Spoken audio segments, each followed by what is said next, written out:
আসসালামু আলাইকুম ওয়া রাহমাতুল্লাহ। দেশ ও প্রবাস থেকে যারা আমাদের চ্যানেলটি থেকে ভিডিওটি দেখছেন সবাইকে আন্তরিক শুভেচ্ছা।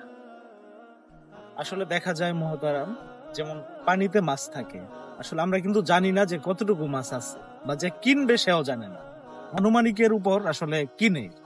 সেই ক্ষেত্রে ইসলাম কি বলে, মানে আনুমানিক ভাবে কিনা যাবে কিনা? আলহামদুলিল্লাহ রাব্বিল আলামিন, আসসালাতু ওয়াসসালামু আলা রাসূলিন নবিয়্যিল কারীম। দেশ ও প্রবাস যে যেখান থেকে দেখছেন সকলকে আন্তরিক মোবারকবাদ ও অভিনন্দন জানাচ্ছি। অত্যন্ত সুন্দর একটি প্রশ্ন, যে আমরা বিভিন্ন ক্ষেত্রে দেখা যায়, যেমন পানির নিচে মাছ আমরা বিক্রি করি। অনেক সময় ফলের বাগান এখনো ফল হয় নাই, ওই ফলগুলি আমরা বিক্রি করে ফেলি। অনেক সময় ধান লাগানোর পর ওই ধানগুলিও বিক্রি করে ফেলি। এরকম অনেক ক্ষেত্রে আমাদের চিত্রগুলি দেখা যায়। আসলে ইসলামের দৃষ্টিতে সম্পূর্ণ নাজায়েজ এবং নিষিদ্ধ কর্ম। কারণ আপনি জানেন না, সেখানে যে আপনি 50,000 টাকা যে মাছ বিক্রি করলেন, সে হতে পারে 5,000 টাকার মাছও পায় নাই। এই জন্য তার ফ্যামিলিটা একটা ক্রাইসিসে পড়লো, একটা হার্ট অ্যাটাক। দেখা গেল আপনি একটা বাগান বিক্রি করেছেন, সেই বাগানে ঘূর্ণিঝড়ের কারণে বাগান তছনছ হয়ে গেছে, কিন্তু তার বিরাট ক্ষতি হয়ে গেছে।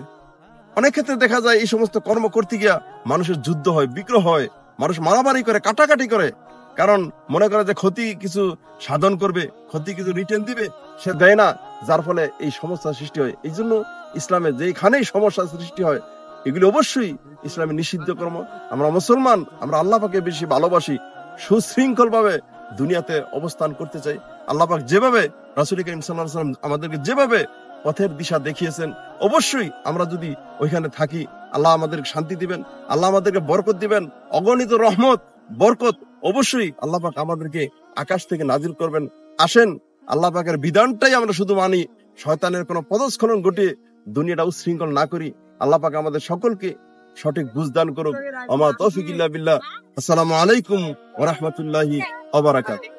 প্রিয় দর্শক, যারা আমাদের চ্যানেলটি থেকে ভিডিওটি দেখলেন, সবাই আমাদের চ্যানেল মাহমুদুল ব্লগ সাবস্ক্রাইব করে এবং আমাদের ভিডিওতে লাইক কমেন্ট শেয়ার করে আমাদের পাশে থাকবেন।